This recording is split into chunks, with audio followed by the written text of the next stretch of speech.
sarà con il comitato pronto a fare sciopero della fame, andare davanti al palazzo della regione.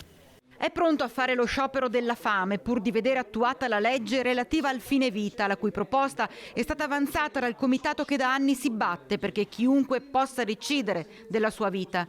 Non ha più paura di nulla Stefano Geller, che dalla sua abitazione di Cassola ha voluto lanciare un messaggio forte alla politica regionale, imbalsamata e ferma sulla sua non decisione, non condivisione, non discussione su un tema che riguarda tantissime persone.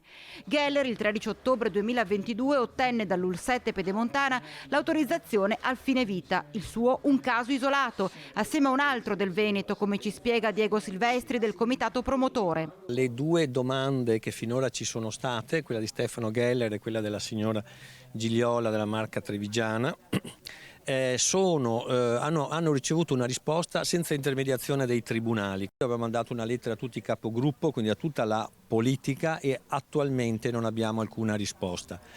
Siamo in attesa e l'ultimatum, bruttissima parola, l'ultimatum scade venerdì. Sono passati 100 giorni da quando voi avete chiesto una risposta, 100 giorni di totale silenzio, e sembra addirittura che soprattutto la parte della maggioranza politica si nasconda davvero dietro un dito pur di non affrontare queste questioni. Allora, noi abbiamo depositato le firme, le sottoscrizioni di questa iniziativa popolare il 30 di giugno a Palazzo Ferrofini.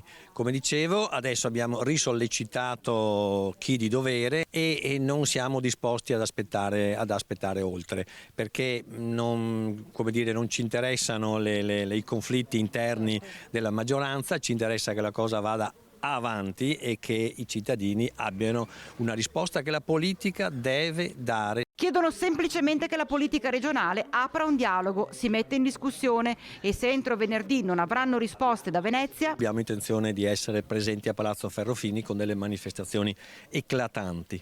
Stefano Geller è pronto a scendere in piazza. Mi è stato riconosciuto questo diritto che quando vorrò potrò mettere fine alla mia vita, e questa cosa mi ha dato molta serenità e anche voglia di andare avanti e di fare qualcosa per gli altri. E si rivolge direttamente ai consiglieri regionali. Vorrei invitare personalmente a casa mia i consiglieri regionali che hanno dei dubbi o sono contrari a confrontarsi con me e capire le ragioni dei malati che soffrono. Non c'è altro da aggiungere, a parte la frase che Stefano ha stampata sulla sua maglietta: la mia vita appartiene a me.